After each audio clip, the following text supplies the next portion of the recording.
ce matin, il dit que, verset 14 de Chronique 7, si mon peuple, celui qui porte mon nom, s'humilie, prie et me cherche, je renonce à ses mauvaises voies. Il y a une bénédiction qui en découle quand on s'humilie devant Dieu. Si nous restons dans une position qui est notre position humaine, Dieu ne peut pas intervenir. Si nous sommes carrés, si nous sommes figés, si nous disons souvent, moi j'ai raison, Dieu ne peut pas intervenir. Comment Dieu peut bénir si nous sommes repliés sur nous-mêmes, si nous ne reconnaissons pas nos erreurs, si nous ne reconnaissons pas nos fautes, si nous ne reconnaissons pas que nous avons dévié et que nous sommes dans la déviance. Dieu ne peut pas intervenir. C'est vrai que nous disons, oui, il y a tel problème qui arrive. Mais la source du problème, ce n'est pas la personne qui a le problème, mais la source du problème peut venir de nous-mêmes. Nous pouvons gérer un problème inconsciemment ou consciemment. Qu'est-ce que cela veut dire? Ça veut dire qu'une situation arrive et c'est par nous ça arrive. On prend le cas d'un enfant, un petit enfant, où les parents vont agir d'une manière. Et ça va toucher l'enfant. Et on se demande après pourquoi l'enfant est dans cet état. Mais c'est nous-mêmes qui avons été à l'origine de cela. Et nous avons du mal à reconnaître cette origine-là. Mais nous croyons que c'est l'enfant qui a le problème. Mais c'est nous qui avons géré ce problème. Mais si on s'humilie, on reconnaît et dit à l'enfant, pardonne-moi, c'est moi qui t'ai mal parlé, c'est moi qui ai agi comme cela. Ça va toucher l'enfant. Et l'enfant va changer, ce sera bien la même chose. Mais est-ce qu'on connaît des parents qui s'humilient devant leurs enfants? Ça existe, mais d'autres ne le font pas. Mais il parle de la maison de Dieu. Il dit que si mon peuple, celui qui porte mon nom, s'humilie, prie, me cherche, s'il renonce à ses mauvaises voies. C'est-à-dire que nous avons des mauvaises voies, consciemment et inconsciemment. Nous avons des voies que nous faisons, et nous croyons que ce sont des bonnes voies. Mais Dieu dit, c'est mauvaises voies. C'est-à-dire quoi? Le peuple s'est détourné de Dieu. Et c'est ce qu'il dit à Salomon. Il dit, attention, d'accord, je tourne des choses, mais si mon peuple s'humilie et cherche ma face, il dit, je lui pardonnerai son péché et je guérirai son pays. L'Église n'a-t-elle pas une responsabilité spirituelle? L'Église qui porte le nom de Jésus. L'Église n'est-elle pas le dépositaire et gardienne de la vérité? Et c'est quoi la vérité? On dit que c'est l'Évangile. On dit que l'Évangile, c'est une bonne nouvelle. L'Église est garante de la vérité. Mais Dieu donne aussi à l'Église la possibilité, puisque la possibilité, par son esprit, Dieu donne à l'Église à voir au-delà des yeux et des regards humains. Voir ce que les yeux humains ne voient pas. Vous savez, tout est spirituel. Tout est spirituel. Que dans le bon, que dans le mauvais. Tout est spirituel. Le monde est fait dans la sphère spirituelle. Quand l'Église prend position dans le lieu où elle se trouve, quand l'Église prend position dans la ville où elle se trouve, Dieu agit. C'est par nos prières, par nos comportements, que la ville ou le pays où nous nous trouvons, Dieu agit, Dieu bénit. Et Dieu met la paix. Bien sûr. On ne peut pas dire, tiens, ça ne va pas dans telle ville. Mais quelle est notre responsabilité spirituelle dans la ville où nous nous trouvons? Est-ce que nous prions pour la ville où nous nous trouvons, pour le village où nous habitons? Est-ce que nous prions pour nos voisins ou est-ce qu'on a une dent contre notre voisin ou quelqu'un d'autre? Je ne peux pas agir.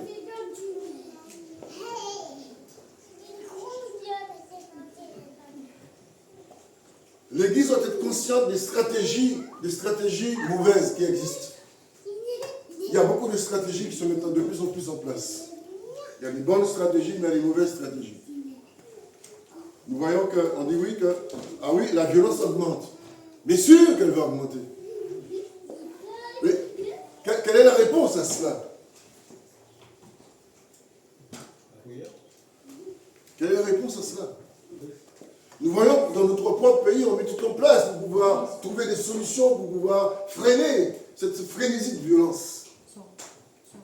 Mais rien ne fait. Parce que c'est un processus qui est déjà en place. On ne peut pas dire oui. Mais nous-mêmes, est-ce que nous avons un bon cœur? Est-ce que nous sommes vrais dans ce que nous faisons par rapport à Dieu? Nous qui disons que nous sommes enfants de Dieu.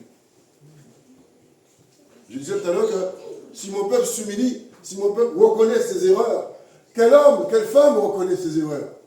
Quand on ne veut pas reconnaître ses erreurs, quand on ne veut pas pardonner, quand on est figé, quand on est on est même tellement figé qu'on est dans des sangs mouvants, et en train de descendre. Mais la main qui vient nous secourir, on ne voit pas cette main-là. On refuse même cette main. Il y a des gens qui ont été guéris parce qu'ils ont pardonné. Mais tant qu'ils étaient dans le reniement, ils ne refusaient pas, les choses ne se faisaient pas. Lorsqu'ils ont pardonné, alors Dieu agit. Pardonner aujourd'hui devient quelque chose de terrible. On ne veut pas s'humilier. On est tellement dans l'orgueil qu'on ne veut rien savoir. Allez parler à un homme, une femme qui est dans l'orgueil. Mes amis. C'est quelque chose de terrible. C'est pourquoi Dieu nous invite, nous, ses enfants, nous, à prier de manière régulièrement, mais même à intensifier nos prières. C'est par la prière que Dieu agit. Et reconnaissant nos erreurs. Bien sûr, nous demandons de prier pour telle ou telle personne. D'accord. Mais il y a un travail à faire sur nous-mêmes aussi, par rapport à la situation distante. Et c'est là que Dieu intervient. Mais si nous refusons cela, on croit que Dieu fait tout comme ça, on tape, on prie, et puis Dieu va le faire. Dieu dit, je fais à condition que vous faites. Si vous ne faites pas, je ne peux pas. Tu auras beau dire, tu auras beau faire, la chose va arriver. Mais si tu te humilies, l'autre fois, il disait tout à l'heure qu'aujourd'hui, nous sommes Dieu, nous partons. Mais aujourd'hui, nous voyons qu'il y a des gens qui partent avant nos parents. Il y a des enfants qui partent, qui laissent leurs parents. Parce que ce sont des enfants qui sont meurtris en eux-mêmes. Mais l'Église elle-même a une responsabilité de prier pour les jeunes de manière permanente.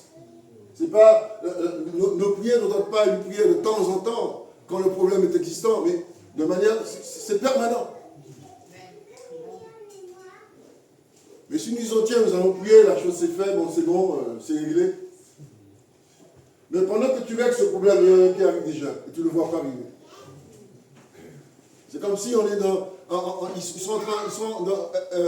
ils attendent, le problème attend, ils sont dans une file d'attente. Quand la Bible dit que nous n'allons pas lutter contre la chair et le sang, on néglige cela. On néglige cela. Nous n'avons pas lutté contre la chair et le sang.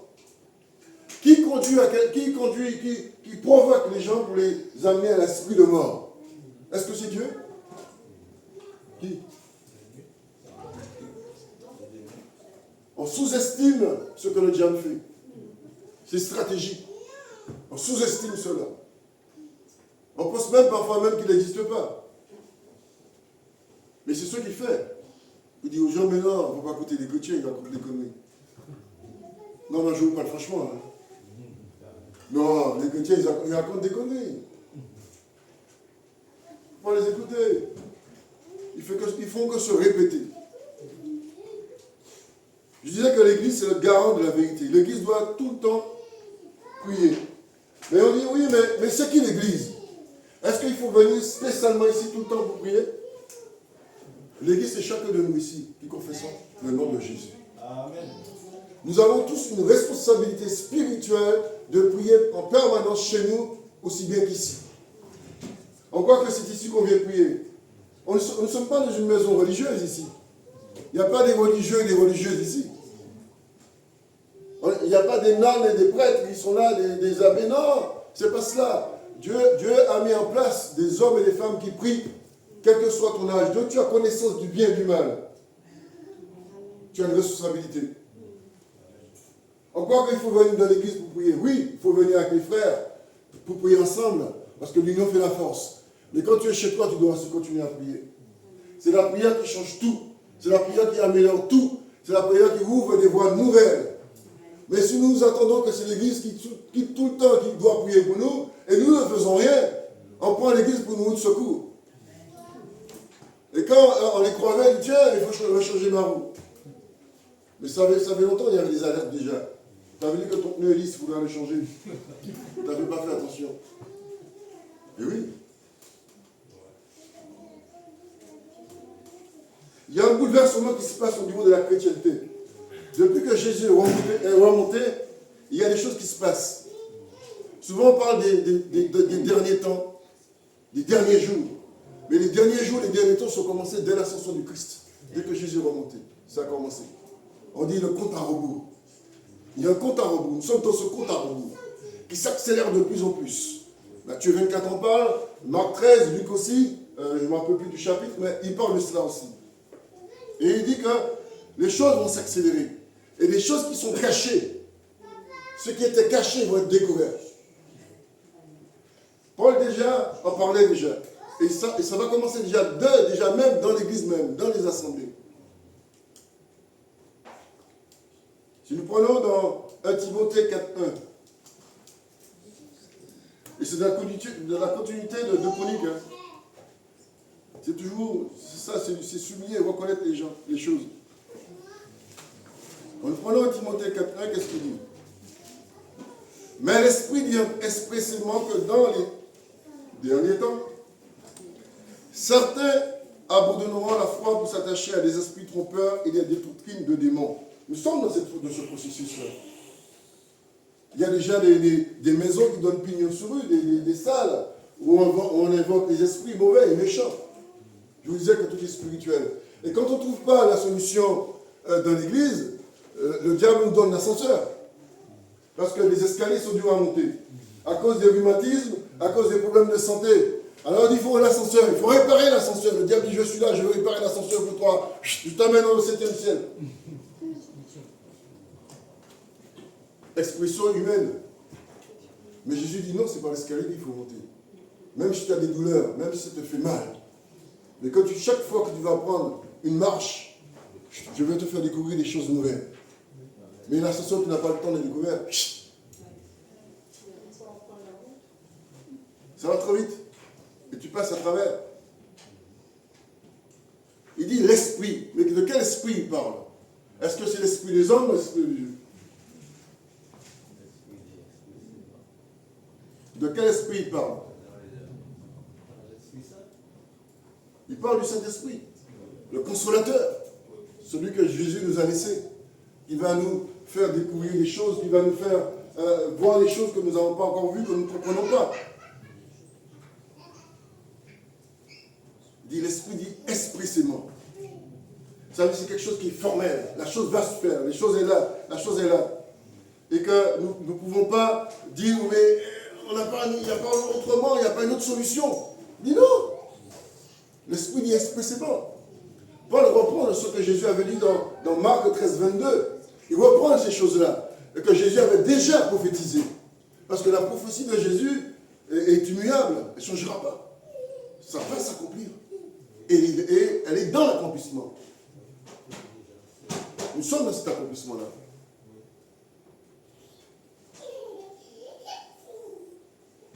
Je disais que pendant qu'on est assis, pendant qu'on mange, pendant qu'on fait histoire, pendant qu'on est au travail, dans la sphère spirituelle, il y a des choses qui se passent.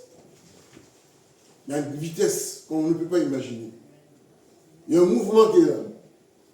Et ce mouvement est très fort. Un mouvement où le bien se met en place et est déjà en place, mais le mal aussi s'accélère. Il dit que le temps est proche. Et le temps de Dieu n'est pas le temps des hommes. On dit on voit un jour. Un jour, c'est pour nous, c'est 24 heures. Et Pierre dit que pour Dieu, un jour, c'est 1000 ans. Et comme 1000 ans, c'est un jour. Le temps, pour Dieu, c'est rien. Il y a bien des insectes qui vivent une journée. Vous êtes d'accord avec moi? Mais oui. Ils naissent le matin, à midi, ils sont déjà adultes, l'après-midi, c'est fini. Aucun homme n'a dépassé une journée de vie. Vous savez ça? Aucun homme n'a dépassé un jour de vie. On arrive à 900 et quelques. Mais qui a vécu plus de 1000 ans? Moi, je n'ai pas vu dans la Bible. 960 combien? 969, 962. D'accord, même si on dit 970. Le péché a tout rectifié.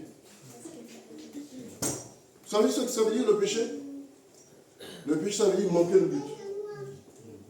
Quand on pêche, on manque le but de faire le bien. L'Esprit dit expressément que dans les derniers temps, ou dans les temps derniers, dans les derniers temps, certains abandonneront la foi pour s'attacher à des esprits trompeurs. Certains. Il n'a pas dit tous, certains. Il y a des chrétiens, des gens qui peut-être prêchaient, qui chantaient, qui louaient, qui faisaient plein de choses, vont abandonner cela. On a du mal à imaginer ça. Hein. Des gens avec qui tu as mangé ensemble, l'agapé, on a partagé une côte de veau, une côte de bœuf, ce que vous voulez. Et puis tu dis, mais c'est pas possible. La personne a laissé tomber Jésus. Mais c'est écrit. C'est pas nous qui l'avons écrit, c'est déjà écrit. Il dit, ils vont abandonner. C'est comme un père qui abandonne ses enfants, c'est comme des enfants qui abandonnent leurs parents. Il y a des circonstances que ces choses arrivent. Mais ils vont laisser totalement Jésus. Alors que croire en Jésus, c'est suivre Jésus jusqu'à la fin. Tu ne peux pas revenir en arrière. Impossible. Si tu reviens en arrière, c'est que tu n'as rien compris. Ou tu n'as jamais été né nouveau. Voilà. On dit jusqu'à la mort. C'est pas évident d'entendre autour de nous qu'il y a des chrétiens qui meurent martyrs en 2025. Mais le trône de Rome, ça se passait déjà. La France, je disais que c'est un pays religieux. Mais aujourd'hui, la France a tourné le dos à la religion. Les Français ne croient plus. Ils se sont tournés vers d'autres religions. Et on met sur le net des religions pour les jeunes, pour captiver les jeunes, pour les amener. Et ce sont des systèmes de détournement pour les amener à croire à les esprits trompeurs. Parfois, on adore des choses qui ne sont pas de Dieu, on ne sait même pas.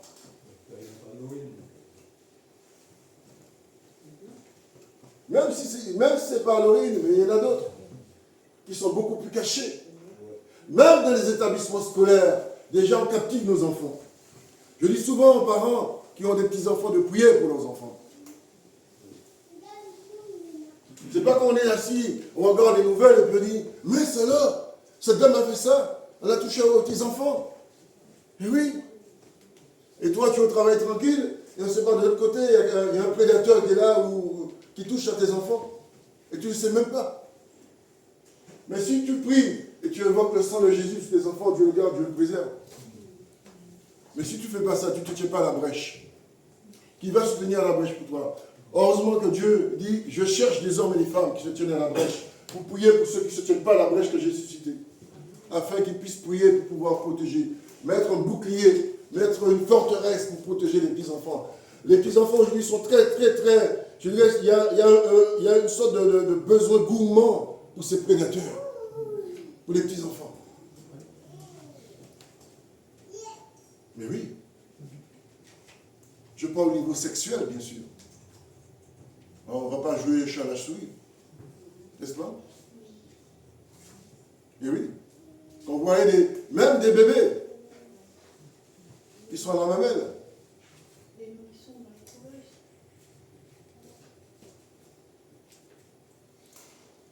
Il y a des choses qu'on doit faire attention. Et on doit avoir l'esprit réveillé ou éveillé. C'est pourquoi il dit, réveille-toi, toi qui dors. Toi qui es dans l'assoupissement. Afin que tu puisses voir ce qui se passe autour de toi.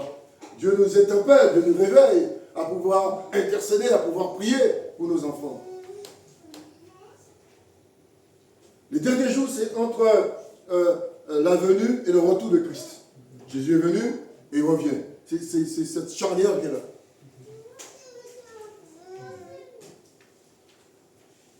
Qui croit au retour du Seigneur? On n'y pense même pas trop.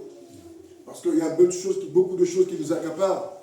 Ce matin, j'étais sous la route, je disais que si on jouait une guerre en France, le meilleur moment d'attaquer, c'est au mois d'août. Tout le monde est,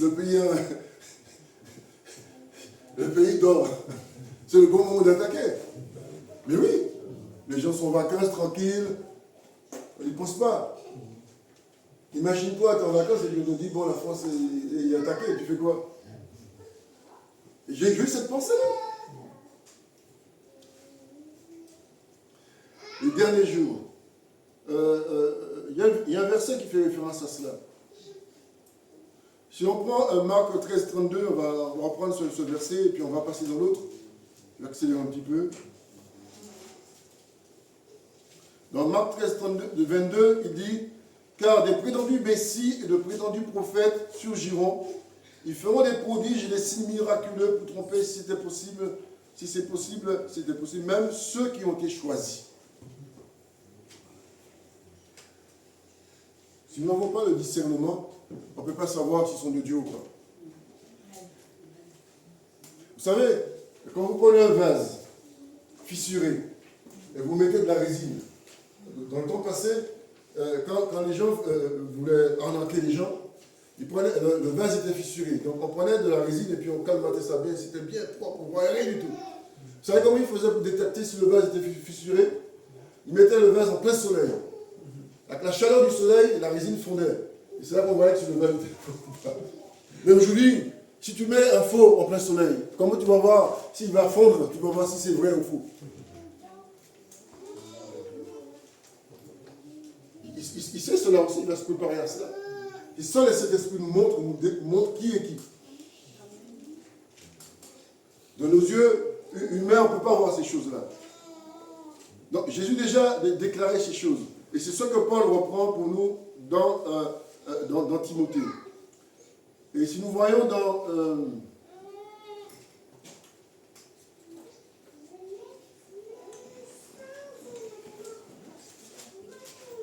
il est difficile de faire la différence entre le faux et le vrai. Parfois, on a beaucoup plus, on croit beaucoup plus au faux qu'au vrai. Parce que le faux paraît tellement vrai à nos yeux qu'on a du mal à croire le vrai qui n'est pas faux.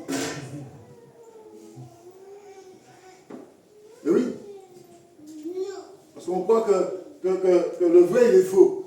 Alors que le vrai, il est vrai, c'est pas faux. Mais on voit un faux, on croit que c'est vrai. Et on se trompe. Pourquoi on se trompe? Parce que on n'arrive pas à discerner ce qui est vrai, ce qui est faux.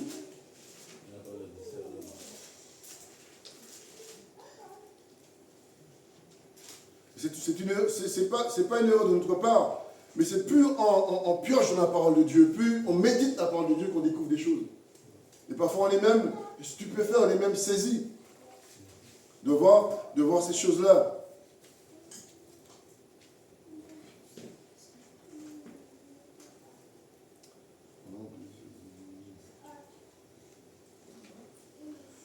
De 16-17, il dit, mais maintenant se réalise ce qu'a dit le prophète Joël dans les derniers jours, dit Dieu, je déverserai de mon esprit sur tout être humain, vos fils et vos filles prophétiseront, vos jeunes gens auront des visions et vos vieillards auront des rêves. Ça, c'est déjà réalisé une partie. Ça s'est passé à la Pentecôte, où le Saint-Esprit est descendu. Mais le reste, toute la prophétie n'est pas encore accomplie. Oui, sur mes serviteurs et sur mes servantes, durant ces jours-là, je déverserai de mon esprit et ils prophétiseront. Je ferai des prodiges en haut dans le ciel et des signes miraculeux en bas sur la terre, du sang, du feu et de vapeur de fumée. Quand je parlais tout à l'heure qu'ils feront des prodiges, il y a une anticipation des esprits mauvais pour pouvoir tromper les gens par cette prophétie-là. Ils vont ça dit que prendre les choses de Dieu pour pouvoir tromper. Et on croit que ce sont des choses qui viennent de Dieu, mais ce ne seront pas. C'est ça qui est difficile à comprendre et à concevoir. Mais il nous appartient, nous qui sommes enfants de Dieu, à chercher, à réclamer le discernement et la révélation de la parole de Dieu, des choses cachées, que Dieu seul révèle à ceux qui le cherchent. Amen. Mais si on ne cherche pas, on ne va pas trouver. C'est pourquoi il dit que cherchez, vous trouverez.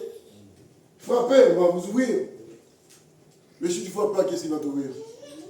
Si tu ne cherches pas, tu ne vas pas trouver. Mais est-ce qu'on en fait, nous? On cherche ces choses-là. Donc, dans cette prophétie, il y a une démultiplication des puissances des ténèbres à cause de la venue du Christ. Ce que je vous dis est très important. Et des choses qu'on ne doit pas négliger. La démultiplication de cela, nous le voyons déjà même en lisant les journaux, en écoutant les reportages, etc. Dieu nous parle à travers de cela. Je disais que dans un séisme, magnitude 7, 8, même 9, Dieu peut faire tomber des choses, des maisons, une catastrophe, comme il peut garder. Et dans un séisme de magnitude 4, faible magnitude, tout part en vrille. Allez comprendre quelque chose dans cette affaire-là. Il est Dieu, il fait ce qu'il veut. Mais pourquoi Dieu va intervenir par des dégâts, par des situations difficiles? Parce que nos cœurs sont devenus durs, nous sommes durs d'entendement. Nous sommes devenus mauvais et méchants. Parce que nous refusons d'écouter la parole de Dieu. Nous nous replions sur nous-mêmes et nous faisons acte de préférence à ce que disent les hommes et pas à ce que dit la parole de Dieu. Nous refusons la vérité. Parce que nous ne voulons pas être affranchis. Et si nous sommes affranchis, nous allons comprendre quel est le plan de Dieu, que ce qu'il désire pour nous, ce qu'il attend de nous. Mais nous nous confortons de ce que nous avons et nous marchons dans nos propres pensées, dans nos propres destinées, de ce que nous voulons de nous-mêmes. Nos regards ne regardent plus à la parole de Dieu. Ils regardent aux hommes. Regarde aux hommes. C'est pourquoi il a dit à Salomon, si mon peuple s'humilie, mais si le peuple ne reconnaît pas, il ne peut pas recevoir de Dieu. C'est ça qu'il faut aussi comprendre. Pourquoi ils vont quitter l'évangile, que Jésus qui est la vérité, pour s'attacher à des démons, à des doctrines, des esprits mauvais et méchants. Les tours de table, les cartes qu'on met sur les tables, là, on lit les cartes maintenant. On lit dans la mer, on regarde son horoscope. Il dit, je suis de quel signe? Tu es de quel signe, toi? Est-ce que tu es du taureau, du lion? Est-ce que tu es de la Vierge, du Capricorne? Oui, j'ai mon signe. Mais ça t'amène où ton signe? Ça t'amène où ton signe? Est-ce qu'on peut être chrétien et puis avoir son signe astrologique? Mais oui. Tu es dans ton travail, il dit, hey, salut Jean-Luc, c'est quoi ton signe? On m'a demandé mon signe, j'ai dit, mon signe c'est Jésus. Ah, arrête tes conneries. On te demande c'est quoi ton signe. Beaucoup de gens croient dans des signes astrologiques que de croire à la Bible qui est une réalité divine et vraie et éternelle. C'est pourquoi il dit les choses de cette éternel vont passer, mais sa parole va demeurer. Et oui, la parole en deux choses, la parole écrite, mais la parole vivante qui est Christ lui-même. Il faut comprendre cela aussi, parce que Jésus est la parole. Amen. Nous préférons croire à ce que disent les hommes et mettre notre espérance. J'écoute les gens, quand j'écoute les choses, il dit, ah oui, vous vous rendez compte de ça? Oui, nous, ça ne va pas le pays, mais on fait quoi? Dernièrement, j'écoutais quand le tsunami arrivait, j'ai entendu quelqu'un dire, ah mon Dieu! Je dis, tiens, non. Mais c'est écrit cela. C'est quand les hommes, Dieu a mis dans l'homme la pensée de l'éternité. Le gars qui est athée, agnostique, gnostique, tout ce que tu veux, qui est bouddhiste, qui a une religion pas possible, quand la situation arrive, il crie, ah mon Dieu. Mais il ne dit pas, ah Bouddha. Il ne dit pas ça. Et pourquoi? Parce que l'Esprit de Dieu, la pensée de Dieu, Dieu a mis en lui sa pensée qui est là. Parce que les hommes appartiennent à Dieu, même s'ils ne sont pas chrétiens ou pas. Que tu crois en Dieu, que tu ne crois pas en Dieu, que tu peux faire ce que tu veux, un jour tu seras devant lui. C'est écrit ça, et ça va se réaliser. Mais oui, il dit, tout homme rendra compte de ses actes. Des actes qui sont bons comme mauvais. Et ce que tu as dit mauvais comme bon, et tu ne t'es pas humilié, tu n'as pas demandé pardon, tu t'en rends compte. Dieu tient compte de ce que nous proclamons. Nous sommes, disons que nous sommes enfants de Dieu. Quand tu proclames quelque chose, elle se réalise. Même sous tes enfants. Et là, tu ne comprends pas pourquoi. La colère génère des situations conflictuelles qu'on ne peut pas imaginer et penser. Quand on est en colère, on sort des choses mauvaises, des choses diaboliques. Et puis on dit, ah oui, mais j'étais en colère. Mais tu n'as pas tu t'es pas humilié devant Dieu pour demander pardon. Donc le diable s'accapare, il dit ça c'est pour moi. Donc je vais le travailler et le travailler. Et on fait même basse là-dessus, on ne dit plus rien. Et on oublie tout. Mais la parole a été prononcée. Elle est là. La parole est dans ton environnement. Mais tu ne comprends pas pourquoi les choses ne vont pas dans ton foyer. Tu ne comprends pas pourquoi tes enfants partent en vrille. Tu ne comprends pas pourquoi toi-même tu pars en vrille. Quand tu sèmes une parole sur quelqu'un, la parole s'accomplit. Il y a un temps. Ça peut être de suite, ça peut prendre du temps. L'homme doit reconnaître ses erreurs devant Dieu. La femme doit reconnaître ses erreurs devant Dieu. Quand on a fait mal, on a fait mal. Quand on a fait mal, c'est dur, mais on doit le faire. Parce qu'il y a des conséquences qu'on peut pas, parfois même qu'on ignore. Ça peut être à court, mais à long terme aussi. Et oui, parce qu'on ne voit pas les choses quand les choses vont arriver. Il parle de l'abandon, ça veut dire que les gens vont rentrer dans l'apostasie. La Bible dit qu'il faut que l'apostasie arrive d'abord. C'est quoi l'apostasie? C'est l'abandon de la foi. On ne va plus croire en Dieu, on va croire à d'autres choses. Bien sûr. Mais on va retourner vers nos ancêtres. Il y a des gens qui retournent déjà vers leurs ancêtres. La religion de leurs ancêtres, ça ne se passe déjà aux Antilles, dans les îles. Ils retournent vers leurs ancêtres. Mais il n'y a pas qu'aux Antilles, ça se passe aussi en France. Ça se passe dans d'autres pays, où on retourne vers les ancêtres. L'appel des ancêtres. Et il y aura des esprits qui vont persécuter les gens pour pouvoir les faire retourner vers leurs ancêtres. Pourquoi? La Bible dit parce qu'ils n'ont pas reçu l'amour.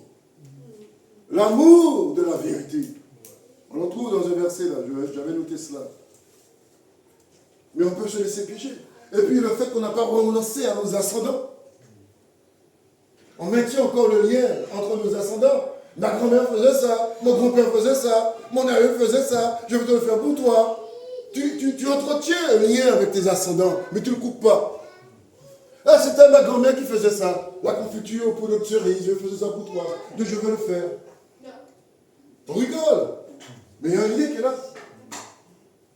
Parce que dans la recette qu'elle t'a donnée, elle a mis quelque chose pour toi. Mais tu ne vois pas, la chose est là-dedans. Et tu vis avec ça, tu travailles avec ça, et tu dis, mes enfants plus tard, ça perdure, et tes enfants feront la même chose. Renoncer à ses ascendants. Si quelqu'un vient à moi et ne renonce pas à lui-même, Jésus, il porte sa croix. Jésus le dit. Il faut renoncer à nous-mêmes pour pouvoir le suivre. Mais tant que tu ne renonces pas à Christ, il y a un problème pour toi.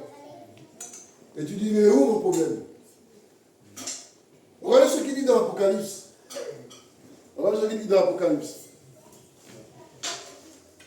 L'Apocalypse dit quelque chose qui est très intéressant. Apocalypse 2, 4, 5. Mais ce que j'ai contre toi, c'est que tu as abandonné ton premier amour. Souviens-toi d'où tu es tombé. Reprends-toi, pratique tes premières œuvres. Sinon, je viendrai bientôt à toi et j'enlèverai ton chevalier de sa place, à moins que tu ne changes d'attitude.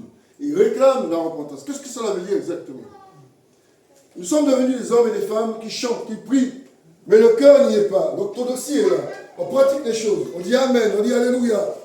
Mais le cœur n'y est pas. C'est ça que Jésus dit. On dit Amen, mais pour dire Amen. C'est pas la publicité. Hein? C'est pas chose sur moi, ça n'a rien à voir. Là, c'est pas de la pub, là. C'est une réalité. Vous savez, je dis que c'est pas le fait de chanter. Je dis, il réclame le cœur. Il dit que tu as abandonné ton premier amour. Ça veut dire que tu n'es plus comme tu étais au début. Tu es devenu là, tu es là, mais sans plus. Tu es informé, vide. Il n'y a plus rien. Mais tu as une apparence. L'apparence est là, mais la réalité n'est pas là. C'est ça en fait. L'apparence est là, mais la réalité vraiment de Dieu n'est pas là. On est là, mais on est vide. On n'est plus dans cet élan spirituel. On est devenu des religieux. Ça, c'est ma place. Hein. Si quelqu'un veut t'asseoir à sa place, tu viens à l'église, il dit, mais ça alors, pourquoi il est assis? La Bible, c'est moi qui me mets là. Il y a une place qui t'assoit. Il y a plein de chaises là. C'est comme ça fonctionnent les religieux. Si tu viens et que quelqu'un est assis à toi, tu dis rien, mais tu n'apprécies pas. Tu n'y tranches. Qu'est-ce que tu as, ma soeur?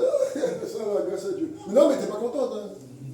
D'où elle sort cette personne qui a pris mon poste là? La jalousie est là aussi. On regarde les yeux avec des yeux d'envie. On veut faire une prestation, quelque chose qui fait, ça n'a rien à voir, qui nous amène dans une position où le regard se tourne vers nous. L'homme aime se faire admirer, être en haut de l'affiche. Où tu as des fans, et on appelle ça sur Internet des followers, des trucs comme ça. On est sur Internet et puis il y a des... tu cliques sur la cloche. Abonne-toi et clique sur la cloche. C'est ça en fait, si ça t'a fait du bien. Et du coup, tu fais des adeptes et on est content. Mais Dieu, qu'est-ce que ça pour lui, c'est quoi ça? C'est rien. On aime se faire admirer. Si on dit à une dame, oh, qu'est-ce que tu es belle. Elle va faire la guerre à son mari après. Hein. Parce qu'on lui a dit dans la rue, tu es belle et toi, tu ne me dis jamais ça. Mais oui. On disait avec les frères, tu te maries avec une femme super belle. Et puis, chaque fois que tu sors avec ta femme, on n'arrête pas de la jeter. Les hommes marchent et puis... Et le mari, tu le connais? Il dit, mais non, tu me prends qui? Tu me prends pour un... C'est vrai, dis ça. C'est vrai. Tu vas avec elle, les gens n'arrêtent pas de se retourner. Tu es au travail, alors tu fais quoi? Je suis en train de faire le ménage. Ah bon? Mais t'es où? Et à un moment donné, tu es tellement perturbé, tu vas mettre des caméras partout dans ta maison. Tu vas mettre des caméras dans ta chambre, dans ta salle de bain, dans les toilettes, partout, dans la cuisine. Tu vas la surveiller 24 sur 24. Tu vas mettre sous son portable un traceur, ça va escaler. Bon, tu ne sais pas avec qui elle est, mais tu sais au moins c'est escaler. Tu vas devenir dingue. Tu vas devenir fou. Mais oui. Ben, tu sais que là, tu l'amènes dans ton travail. Quand tu vas aux toilettes, tu l'amènes avec toi. Quand tu vas te baigner, tu vas le mettre avec toi. Partout où tu seras, tu vas aux toilettes, on va aux toilettes ensemble. Il dit, on ne peut pas, mais il y a quelqu'un qui ça fait rien, tu es debout. On est devenu comme ça. On est devenu fou. Et vice-versa. Si c'est un homme, la femme devient dingue aussi. Il y a tellement de situations, de substitutions pour pouvoir suivre les gens. N'est-ce pas? Pour pouvoir, ce que les gens font dans une journée. Moi, un danger fou. Et le gars devient dingue. Pourquoi? Parce qu'il veut savoir ce qui se passe tout le temps. Mais si, dans ce cas-là, si tu as épousé une femme qui est belle, tu avais confiance en elle, pourquoi maintenant tu n'as plus confiance en elle? Au début, tu avais une confiance.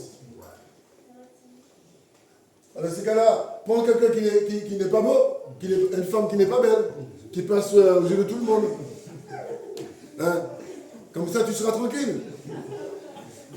Mais ce n'est pas vérifié, cette affaire-là. Ce n'est pas vérifié. Parce que la Bible ne fait pas le monde. C'est pas vérifié. Et oui. Il y a un apôtre qui disait que toutes les femmes sont pareilles. Il n'y a pas de différence. Toutes les femmes sont pareilles, il n'y a pas de différence. C'est tous les hommes qui font la différence. Mais qu'en veux-tu? Mais qui nous conduit à faire cela? Qui vient nous injecter ces pensées-là? On minimise qu'il est venu égorger pour tuer. On ne voit pas la chose. Je disais, tout est spirituel. Et on ne croit pas à ces choses-là. L'amour que nous avons eu pour Dieu, Dieu dit à cette église, au début, tu t'es... Parce que l'église, la définition, c'est la fiancée de Christ. Jésus dit à sa fiancée, au début, tu m'aimais beaucoup. Tu m'aimais, tu étais avec moi. Tout le temps, on était ensemble. On m'a dit oui, Jean-Luc, il cite les cantiques des cantiques. J'ai cherché mon amour partout dans la ville, j'ai été voir les gardes. T'as pas vu ma femme là? Une superbe noire avec des seins pas pareils. Non, tu de dingue. C'est écrit ça. Ah oui, mais je ne sais pas où est-ce qu'elle est passée. Je sais qu'elle est passée par là. Donc on cherche. Jésus nous dit la même chose. Mais on dit que le cantique des cantiques, c'est l'amour entre l'Église et Jésus. Parce qu'on disait que Salomon avec la... C'est pas la Solamite, j'oublie son nom. Et si, c'est la Solamite. Et il dit que c'est l'amour entre Jésus et l'Église, par définition, c'est la fiancée. Mais si la fiancée a perdu l'amour pour son fiancé, ça donne quoi? Ça donne que quand nous sommes présents dans l'assemblée, hein, on n'est plus de commun accord. On n'a plus les mêmes réflexions. On n'a plus les mêmes, je dirais, avenants. On n'est plus avenants comme avant. On a perdu cela. C'est pourquoi Jésus lui dit, reviens à ton premier amour. Reviens à ton premier amour. Il dit au début, tu t'habillais bien, tu étais bien habillé, tu étais super bien habillé, tu mettais du parfum, tu étais maquillé, tu mettais des belles robes, tu sentais bon. Mais aujourd'hui, qu'est-ce qui se passe? Tu n'es plus pareil. Tu t'habilles plus, tu prends plus soin de toi.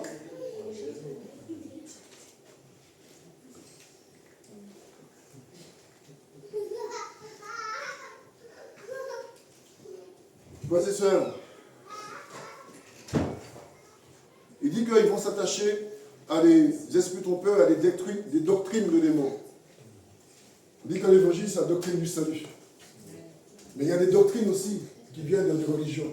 C'est des lois, des dogmes concernant cette religion-là. C'est écrit.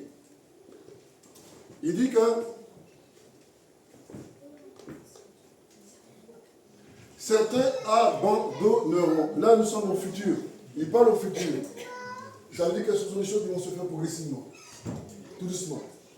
Qui vont abandonner les choses de Dieu. Et on voit déjà qu'il y a des gens qui abandonnent les choses de Dieu pour se tourner vers ce qui est faux, ce qui est, je dirais, ce qui est artificiel. On nous dit qu'on arrive beaucoup à croire à ce qui est artificiel que ce qui est vrai. Vous savez comment je vois ça? Si vous regardez aujourd'hui, la plupart des pays sont en train de démultiplier leur armement. On investit beaucoup dans l'armement. Pratiquement tous les pays. Du jamais vu. C'est la même chose qui se passe au niveau spirituel. Le diable est en train de démultiplier les attaques, les situations difficiles contre l'humanité. Pas seulement les chrétiens, mais même ceux qui ne croient pas en Dieu, pour les captiver, pour les tromper. C'est un trompeur. L'arnaque, comment on peut voir une arnaque? Vous le voyez, l'arnaque? C'est quand la chose est faite que vous le voyez. C'est la même chose. Une fois que tu as fait ton truc, c'est après que tu comprends, ah, il m'a arnaqué. Mais c'était si bien fait. C'est la même chose que fait le diable. Le roi de la contrefaçon. Et cela, ce sont des choses qu'on ne fait pas attention à cela. Et nous nous laissons influencer, on est pris dans ce piège-là. La démultiplication de l'armement aujourd'hui, c'est la même chose qui se passe au niveau spirituel, où on perd un peu la tête, on ne sait plus où on en est. Et on dit, mais est-ce qu'il va y avoir une guerre aujourd'hui? Mais la chose va arriver parce que Jésus dit qu'il y aura des guerres et des bruits de guerre. Et ce ne sera pas encore la fin.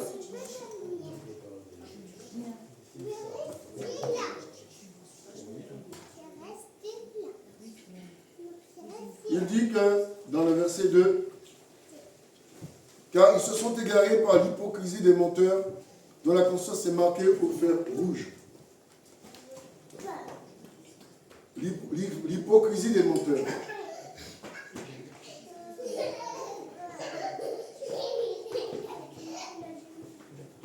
Le fer rouge, c'est quoi? Il dit par les personnes dont l'hypocrisie c'est marqué au fer rouge. C'est écrit dans la Bible. Le fer rouge. Ils sont marqués. Le fer rouge. C'est la fétissure, le fer rouge. C'est-à-dire qu'ils ont leur conscience anesthésiée. Quand vous prenez quelqu'un, vous le piquez pour pouvoir faire une opération, la personne est complètement anesthésiée. Sans rien pouvoir. Mais c'est la même chose. Le diable vient les anesthésier et ils sont totalement sous l'emprise. Sous son emprise. Pourquoi? Parce que je disais, mais comment ces choses peuvent se faire? On parlait du fait qu'on est prédestiné avant la fondation du monde. La prédestination. Je me suis posé la question, mais n'y a-t-il pas une prédestination aussi pour ceux qui vont servir aussi le diable? Est-ce que vous êtes d'accord avec ça? Ça, c'est une question qu'on se pose. Il y a la prédestination pour Christ. Plan A, vers le ciel, et plan B, vers le lieu de l'enfer, où on parle de la Géhenne, ou du Sheol, ce que vous voulez, le Hades, où ceux qui ne sont pas prédestinés pour Christ iront. Il est dit dans l'Apocalypse, Dieu va intervenir, il y aura des choses, des catastrophes qui vont se passer. Malgré les catastrophes, les gens continueront à blasphémer Dieu. Ils ne vont pas changer. C'est écrit. Ils vont continuer à blasphémer malgré ce qui va se passer, alors que Dieu fait ces choses pour les amener à lui. Mais au lieu de venir à Dieu, au lieu de se repentir, de s'humilier, ils blasphémeront. Cela montre carrément leur destination à ceux qui étaient destinés. Quand on dit que marqueur au fer rouge, je parlais de la fétissure, parce que la fétissure c'est cela, il parle de profil sélectionné. C'est comme des agents dormants. Vous connaissez les agents dormants? Ce sont des gens qui sont avec vous, font la même chose que vous. Ils mangent, ils boivent, ils chantent, ils sont alléluia. Et puis un jour, paf! La personne n'est plus la même personne. Ce sont des agents dormants. Ces agents dormants existent dans les assemblées. Mais ce sont des gens qui chantent, qui font des alléluia. Mais, vous savez, au temps des catacombes, vous savez comment ils ont pu accéder aux chrétiens qui étaient dans les catacombes? Parce qu'il y avait des traîtres parmi eux. Des gens qui se faisaient passer pour des chrétiens, qui priaient avec eux, qui chantaient avec eux, qui louaient Dieu avec eux. Et quand ils ont compris comment ça fonctionnait, comment il fallait rentrer et sortir, là ils allaient voir les autorités, ils amenaient les autorités. C'est la même chose qui se passe aujourd'hui. Rien n'a changé. Et on disait, mais comment ils ont fait? Parce que si vous regardez dans les catacombes, quand il y avait des décès, on les mettait dans les... Ils étaient dans... Ça s'empilait comme ça, par étage. C'était bien fait. Hein? Parce qu'on ne pouvait pas sortir parce qu'ils vivaient là-dedans.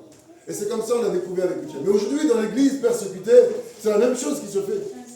La chose se passe pareillement. Il y a des gens qui se font passer pour des chrétiens pour pouvoir les tromper. Et une fois qu'ils ont pris votre confiance, c'est comme l'arnaque, ah ben, vous donnez votre RIB, etc., vos mots de passe. Et après, on ne comprend pas ce qui se passe. Nous chrétiens, quand nous écoutons les prédications, je ne sais pas ce que vous en faites. Je ne sais pas comment vous prenez une prédication. Est-ce que vous prenez la prédication, vous la mettez dans votre sac à dos, et ensuite, vous prenez votre sac à dos, vous le mettez dans un coin. Et c'est rangé là. Et le dimanche prochain, on arrive, on vous dit, frères et sœurs, qu'est-ce qui a été prêché dimanche dernier? Qu'est-ce que vous avez retenu? Je ne sais pas. On ne sait pas. Je vous pose une question. Qu'est-ce qui a été prêché dimanche?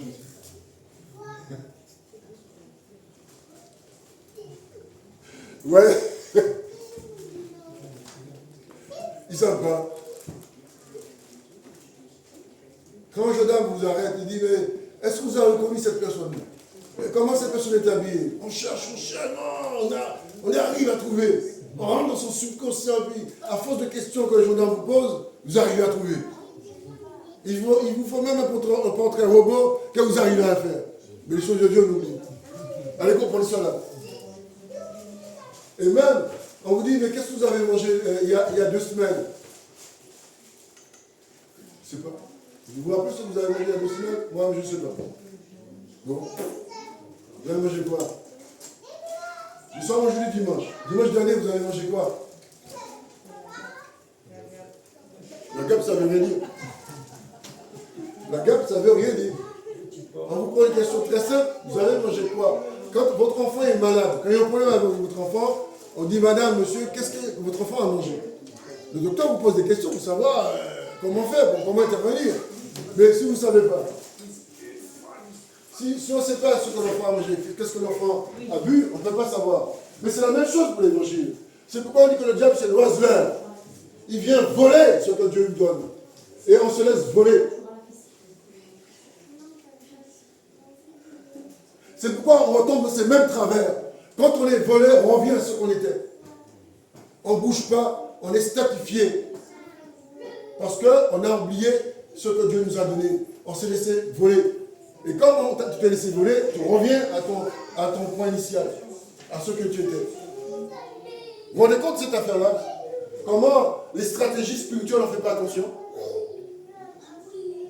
Là où Dieu avait mis quelque chose pour toi, dans la prédication, une parole, un mot, toi, tu n'as pas fait attention. La seule chose que tu as dit, il est temps que ça finisse. Tu as eu cette pensée-là. Tu as dit, bon, il est temps que ça finisse parce qu'il faut que j'y aille. Mais le problème, comme je disais à un gars hier, vendredi, je disais à ce gars, mais monsieur, prenez le temps, vous aurez 5 minutes de vie, de plus. Le gars, il ne m'a pas répondu.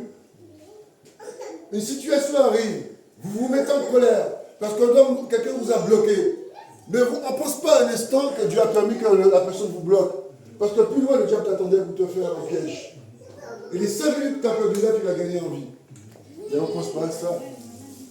Alors que tu as prié, tu as décidé, garde-moi. Ouais. Nous sommes parfois complètement, on n'est pas dans, je dirais, dans une position spirituelle que Dieu désire. On dit une chose de côté, mais on voulait une chose de l'autre côté et on fait la chose autrement. Je ne vais pas vous dire que la personne qui demande à Dieu son aide, c'est le dirige-moi, guide-moi. Et Dieu lui donne une première réponse. J'aime pas trop. Une deuxième réponse, ça peut aller. Une troisième réponse, ça pourrait se faire. Mais ça n'arrive pas à la réponse que toi tu as envie d'entendre. Et quand un faux vient te voir et te donne la réponse que tu as envie d'entendre, dis ah merci Seigneur. On dit merci Seigneur. Mais ce n'est pas la volonté de Dieu. Dieu t'avait déjà répondu la première fois. Le discernement. Le discernement. Savoir qui est qui. Eh oui. Comment tu peux savoir si quelqu'un est vrai devant toi, si quelqu'un est bon devant toi, si quelqu'un est sincère devant toi? Tu ne sais pas si tu n'as pas le discernement, si tu ne demandes pas à Dieu cela.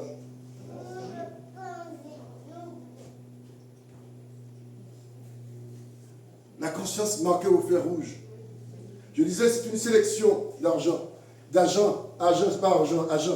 dormants. Les agents dormants, ça existait dans la 7e colonne. Je ne sais pas si vous connaissez ça. Ou, c'est tout là. Vous savez, ça existait, hein? On mettait en place des barbouzes. Des barbouzes. Vous connaissez les barbouzes? Ce sont des gens qui s'impliquaient dans un pays, qui parlaient la langue du pays. Il fallait que la personne puisse s'intégrer totalement, parlant la langue sans accent, ayant la culture du pays. Il peut même te donner la culture du pays, il apprend ça par cœur. Toi-même qui es dans le pays, tu ne connais même pas ce qu'il te dit. Mais ça va. Ça fait 30 ans que j'habite là, 20 ans je ne connais pas. Je suis né là-dedans, monsieur. Mais je ne savais pas que ça existait. Le gars, il te prend des pourviteurs, il récite ça par cœur. Mais ce sont des agents dormants. C'est ça, les faux. Les faux, c'est ça. Paul dit, ils étaient parmi nous. Parmi nous, Paul est un apôtre, il parle de faux apôtres. Ils étaient parmi nous. Ils sont là, comme nous. Ils font tout comme nous, mais ils sont faux. Jésus a déjà prophétisé ces choses. Il a déjà dit ces choses-là. Parce que Jésus est Jésus. Il ne voit pas comme nous. Il a déjà anticipé pour son église. Il savait que quelque chose allait se passer. Parce qu'il connaît le diable, il sait comment il fonctionne. Il connaît ses plans, mais le diable ne connaît pas les plans de Dieu. Voilà la différence. Ça, il faut le savoir. Vous savez ça? Voilà.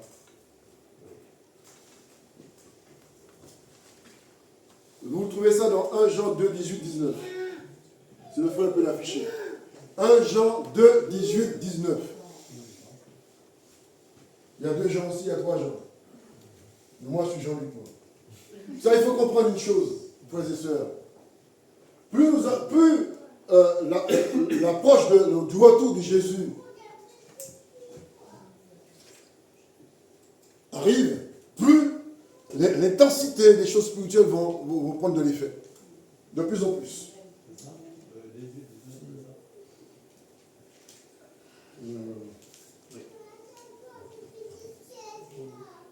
Ça c'est le verset 18, et déjà 19, il dit. Ils sont sortis du milieu de nous. Voilà cette phrase-là qu'il faut retenir. Il dit, ils sont sortis du milieu de nous. Paul est apôtre. Et là, il parle d'apôtres qui étaient dans l'église même, qui étaient avec eux, qui priaient ensemble, et qui sont sortis. Vous pouvez être avec des amis, un groupe d'amis. Et au milieu du groupe d'amis, vous avez des faux amis qui vont exploiter. Et on va beaucoup croire à un faux qu'un vrai. Quand le vrai va te parler franchement, tu ne vas pas le croire. Tu vas dire, tu es jalouse. Tu ne m'aimes pas. Tu es jalouse de mon succès. Mais la personne te parle en vérité. Et l'autre qui sera mielleuse, qui va venir vers toi, tu vas l'apprécier. Parce que cette personne t'exploite et te fait monter sur un piédestal. Mais le jour, il dit, plus dur sera la chute. Plus dur sera la chute. Et on va dire, mais jamais j'ai pensé. En plus, elle connaît tous mes secrets. Mais oui, elle connaît tes secrets pour t'exploiter le mieux possible. Comment faire pour pouvoir exploiter quelqu'un pour le mieux possible? Mais oui, il faut venir mielleux, doux. Tu vas même lui donner de l'argent, des choses comme ça. Non, non, ça c'est pour toi, ça c'est pour nous. Pour pouvoir prendre tous, pour pouvoir bien prendre sa confiance. Et quand on a la confiance de la personne, eh bien, tout bénef. L'apostasie, c'est l'abandon de la foi. C'est pourquoi aujourd'hui nous voyons certains chrétiens qui abandonnent les assemblées. L'abandon, il y a plusieurs sortes d'abandon. Il y a l'abandon de l'Église, il y a l'abandon de Jésus, il y a l'abandon, on était avec un frère, on abandonne, il y a l'abandon, je disais, là, je suis dans le cadre, parce que si je prends tous les abandons, j'allais dire, bon, frère, bon, t'es bien gentil, mais je n'ai pas que ça fait. Là, je parle de ceux qui se sont engagés avec Jésus et qui ont lâché. Quand on s'engage avec Jésus, c'est une voie de non-retour. On ne peut pas revenir en arrière. C'est pour toujours, c'est pour la vie. Jésus n'est pas quelque chose, on fait ce qu'on a envie, quand on a envie, avec qui on a envie. Quand on n'a pas l'amour de la vérité, on lâche. Jésus dit que ce sont ceux qui ont cet amour-là, aiment les choses qui sont vraies. Dire la vérité choque. Et on est choqué par la vérité. La vérité nous dérange. Mais le mensonge nous arrange. Parfois on dit même, vaut mieux, est-ce qu'il n'est pas nécessaire de mentir pour faire du bien que de dire la vérité pour faire du mal? Qu'en pensez-vous? D'accord ou pas d'accord? D'accord ou pas d'accord? Et on dit oui, bon, je dis ça parce que sinon, si j'avais dit ça, ce n'est pas possible. Une fois on rentre dans cette voie-là, mais c'est parti. Le diable va vous donner toutes sortes de situations pour pouvoir mentir. Avant de parler à quelqu'un, il faut toujours prier Dieu, demander Dieu comment je vais parler à cette personne. Ce n'est pas facile d'aborder les gens. Parce qu'on est devenu très susceptible. On a notre susceptibilité. Et on a nos petites carences qui sont là. Ce n'est pas 2-3 jours quand on est malade, c'est plus que ça parfois. Et ces choses-là sont là, on est à l'attente. Et à un moment donné, paf, le truc il pète.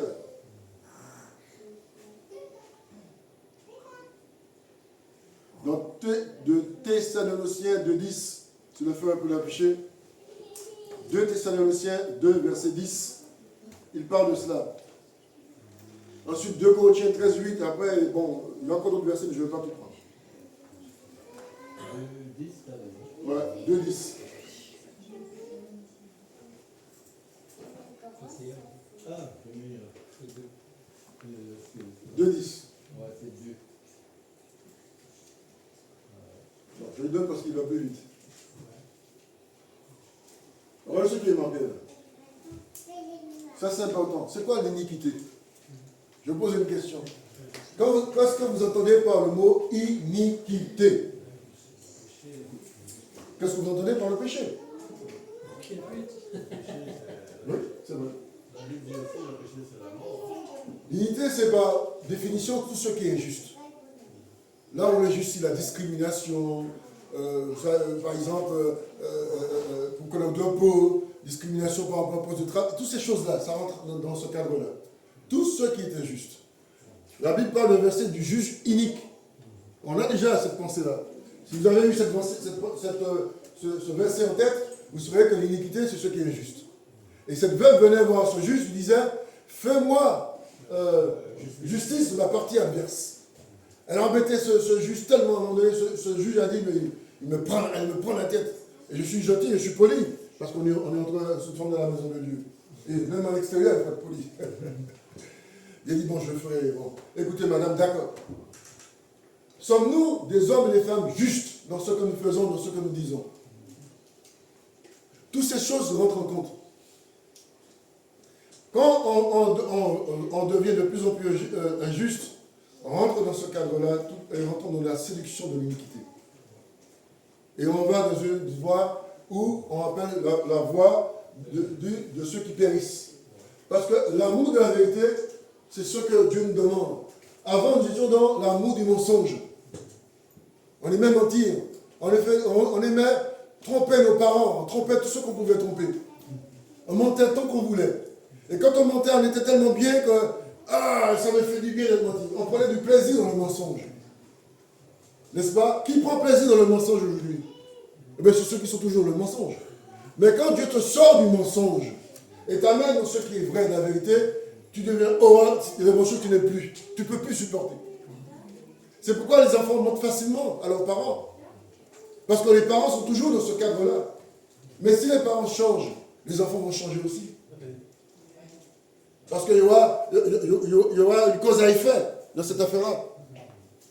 Quand on ment, quand on est souvent dans ce cadre du mensonge, il y a une répercussion sur nos enfants. Parce que nos enfants sont nos descendants. Et nous sommes leurs ascendants. Donc, il y a une fidélité spirituelle qui va se faire sur nos enfants. Et ils vont absorber cela, plus ce qui va se passer dans les lycées, dans les collèges, dans les écoles primaires. La petite, que déjà petite, dit déjà non, et commence déjà à mentir. Mais du comment ça se fait? L'enfant n'était pas comme ça. Dès que l'enfant rentre à l'école, il y a un changement. Vous n'avez pas remarqué ça? L'enfant n'est plus pareil. Parce qu'il y a une contamination qu'on ne devons pas négliger. Il y a une influence qu'on ne doit pas négliger. Et l'influence augmente de plus en plus. Vous savez, c'est quand vous entrez dans un supermarché. Qu'est-ce qui se passe quand vous entrez avec votre caddie? À l'entrée du supermarché, ils mettent tout ce que vous ne voulez pas acheter.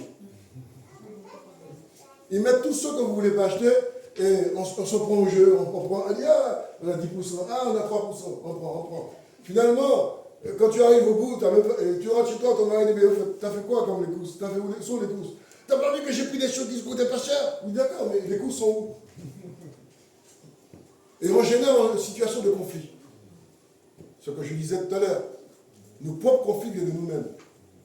On génère des conflits de manière inconsciente. Il y a le conscient et l'inconscient. Ou comme on fait des péchés par commission ou omission. Pourquoi nos enfants mentent aujourd'hui? Quand tu vois des ados, des pré-ados, je ne dis pas tous, mais beaucoup d'enfants sont des menteurs, de gros menteurs même. Même entre eux, ils disent tu es une grosse menteuse. Entre eux-mêmes, ils le disent. Hein. Et oui. Et même, ils vont plus loin. Tu pues. Ils le disent. Mais c'est ça entre eux. Et ils reconnaissent qu'ils sont dans une sphère où il y a un jeu. Du jeu du chat à la souris. Où on se montre les uns les autres. Et je ne dis pas les mots qu'ils emploient. Et on parle d'une génération X, Y, mais c'est une génération déjà dépassée. La génération X, Y. On est au-delà d'une génération qui est au-delà de la génération qui existait. C'est une génération, disons que, on dit que nos enfants, c'est l'église de demain. Mais l'église, ce sont déjà nos enfants qui sont déjà là avec nous. Si nous ne donnons pas un bel héritage, si notre héritage n'est pas conforme à la parole de Dieu, quel héritage donnons-nous à nos enfants? C'est ce que nous oublions. Nous oublions ces choses-là. Et quand les choses arrivent, on ne comprend pas. Il y a des paroles qu'on va dire qui vont s'activer peut-être 2, 3 ans, 4 ans après, ou plus. Et puis là, on est étonné. Et là, j'ai oublié ça fait longtemps. C'est pourquoi Dieu nous dit, si mon peuple s'humilie, chaque jour nous devons nous humilier devant Dieu, parce que l'Esprit est en nous, nous montre ce que nous avons dit, qui n'est pas conforme à Dieu, afin que nous puissions nous repentir devant Dieu, devant les anges, devant les principautés, mais devant nous-mêmes aussi, devant les hommes. Parce que Dieu voit toutes ces choses-là, mais il y a un qui entend aussi qui va nous accuser. On disait dernièrement que le mal va nous conduire à faire le mal, et une fois que nous avons fait le mal, va nous accuser parce que nous avons fait le mal. Mais c'est lui qui les a conduits à faire le mal. Mais on aime ça. Mais on ne veut pas changer. Et quand on est repris, là on se met en colère, on n'aime pas être repris. Pourtant la Bible dit, priez les uns pour les autres, confiez-vous les uns les autres, apprenez à comprendre les frères avec les frères, les soeurs avec les sœurs. Mais toutes ces paroles que Dieu nous a données par son serviteur, Paul, ce sont des choses que nous avons du mal à mettre en pratique. Tant que nous ne mettons pas ces choses en pratique, nous serons un peu dans la balance. On va marcher à cloche-pied, un pied sur le trottoir de la rue, et le gendarme va venir te siffler. Il dit, monsieur, il y a un trottoir, s'il vous plaît. Respectez, s'il vous plaît. Et quand la voiture va passer, il va te taper, il va dire, oui, mais il n'était pas sur le trottoir. Il dit, oui, j'étais sur le trottoir, j'avais un pied sur le trottoir, mais pas les deux, monsieur. L'évangile, c'est cela, en fait. C'est soit la rue, soit le trottoir. Mais on dit que l'évangile, c'est une bonne nouvelle. Mais est-ce qu'on apprécie cette bonne nouvelle? Nous sommes devenus des chrétiens foi et mécaniques. Vous savez ce que quelque chose de mécanique? Articulé par rapport à ce qui se passe en nous. On n'est pas dans une conception où on se sent vraiment... Ce matin, le frère dit, est-ce que vous êtes heureux de venir ici? Si on était heureux de venir ici, il ne doit même pas vous poser la question. Il ne doit même pas poser la question. S'il pose la question, c'est qu'on ne l'est pas. Il faut être seul, il faut être frère. Et si on était heureux, on n'aurait pas posé la question. La différence entre être heureux et le bonheur, c'est deux choses différentes. C'est quoi être heureux, c'est quoi être dans le bonheur? Je vais pas prendre là-dessus, vous allez bon, il va prendre encore une heure. Ce que je veux vous dire, frères et sœurs, nous sommes devenus des chrétiens, on n'est pas bien. Il faut dire la vérité. Nous sommes des chrétiens pas bien, parce que nous avons mis Dieu trop de côté. Nous ne marchons pas dans les voies du Seigneur. Nous faisons ce que nous voulons, quand nous voulons, avec qui nous voulons. Quand on nous invite à dire, frères et sœurs, venez prier, on va combattre le bon combat de la foi. Nous sommes comme cet homme qu'on a invité. Chacun veut. Ce que je veux vous montrer, c'est qu'il y a des moments où il faut prendre une position sérieuse. Soyons sérieux avec le Seigneur. La dernière fois, j'ai eu cette pensée ici. Nous ne sommes pas sérieux avec le Seigneur. J'ai eu cette pensée, j'étais assis là pendant que je chantais. On n'est pas sérieux. On dit, mais on ne fait pas. On fait, mais on ne dit pas. On est comme des gens qui sont là, qui ne savent pas quel pied il faut mettre devant. Si c'est A ou c'est B. Mais si nous sommes vrais avec Dieu, Dieu agit. On parlait d'éléments, mais pourquoi il n'y a plus de miracles et de prodiges? Et puis, je regardais dans des pays où persécutés, il y a beaucoup de miracles qui se passent. Et puis je prends l'Europe, il y en a, mais ça n'a rien à voir. Ça me travaille cette affaire-là. Des hommes, des femmes qui ont des visions de Dieu, de Jésus. Ils disent, moi j'ai vu Jésus. J'ai dit, mais comment nous, dans ces pays européens, on ne voit plus rien? Parce que nous sommes dans un système où on cautionne le mal. Et même au niveau gouvernemental, on cautionne le mal. Les lois ont un impact. La loi de l'IVG a un impact. Mariage pour tous, c'est un impact. Mais on ne voit pas cet impact-là. Ce sont des profs. Il y a tellement d'impact qu'on l'a mis dans la Constitution. C'est là qu'on montre comment c'est gravé dans le marbre. Ça va très loin cette affaire. Dieu, dans Lévitique, parle de cela. Si vous reprenez dans le Décalogue, quand il donne la description des 10 commandements, il y a des choses qu'on ne doit pas aller au-delà. C'est comme ça, c'est comme ça. On va dire, oui, on n'est plus dans la loi. Jésus a accompli la loi et cette loi, on l'a en nous. On a non seulement la loi du Décalogue, mais la loi de Christ encore. C'est encore plus. Mais quand faisons-nous de cette loi qu'on néglige? On réfute quand la vérité est prêchée. On refuse cette vérité qui veut nous redresser, qui nous recadrer, pour nous amener dans le droit chemin. On refuse la correction. On ne veut pas être corrigé, mais on corrige nos enfants. On veut corriger nos enfants, mais on ne veut pas être corrigé. Or, Dieu ne corrige pas avec le bâton de manière physique, mais le bâton de sa parole. Parce que la parole, c'est un bâton. Et un marteau aussi. Il va plus loin. Il dit c'est une épée à double tranchant. Mais qu'est-ce qu'on fait de tout cela?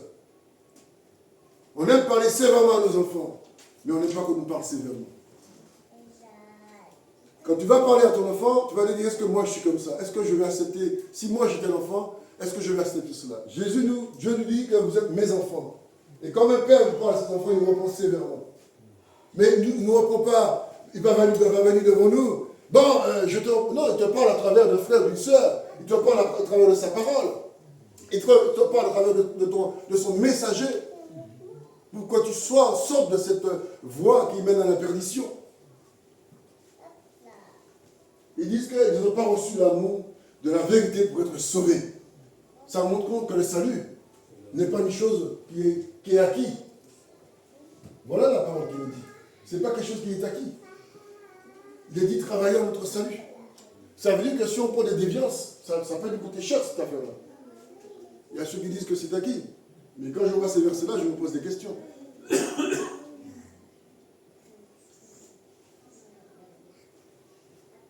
Frères et sœurs, je vous dis une chose qui est importante. Tant que nous ne mettons pas, nous ne marchons pas dans les voies du Seigneur, nous serons copains. C'est-à-dire qu'on sera des boiteux. Il faut être vrai, il faut être sérieux. Dieu ne peut pas agir si nous ne soumettons pas à sa loi, à la loi de Christ. Et tant que nous sommes dans notre propre raisonnement, dans notre propre pensée, ça ne va jamais marcher. Nous pouvons dire que c'est l'Église qui est ceci. Nous pouvons dire que c'est le pasteur qui est ceci. Ça peut être vrai, ça peut être faux. Ça peut être faux, ça peut être vrai. Mais nous devons dire à nous-mêmes déjà. Il y a des choses que, même si je vous dis des choses, vous allez dire c'est pas possible. Je lis la parole de Dieu, je vois ce que faisait le peuple d'Israël. Quand ils ont quitté le pays de Cham, la première chose qu'ils ont fait, après avoir vu des miracles et des prodiges, ils se sont mis devant un vaudeur. Et ils sont tombés dans la déviance, dans la prostitution, dans tout ce qui était partout, etc. Vous trouvez ça dans... C'est écrit cette chose-là. Mais est-ce qu'on voit ça comme ça? Ils se divertissent, ils se sont divertis. Parce que on est encore captivé. Je vous parlais du fait que tant que nous ne mettons pas une coupure nette avec le passé, on ne peut pas rentrer dans le présent. Ce n'est pas possible. C'est pourquoi il parle d'être né de nouveau. Tant qu'on n'est pas né de nouveau, il ne peut pas voir le royaume. Si un homme est né de nouveau, il ne peut voir le royaume. C'est pourquoi ceux qui ne sont pas nés ont du mal à aller plus loin. Parce qu'à un moment donné, ils vont stopper. Il dit, l'amour de plus grand homme se refroidira. Les frères vont s'accuser entre eux. Ils vont s'accuser entre eux. Il y aura des accusations entre chrétiens. Parce que l'amour s'est refroidi. On n'est plus dans le cadre où le frère disait tout à l'heure pour aider les frères et sœurs. C'est une très bonne chose. Mais quand l'amour s'est refroidi, comment tu peux aider? On va prier, frère et sœurs. Je vais m'arrêter là parce que il faut que je puisse s'arrêter.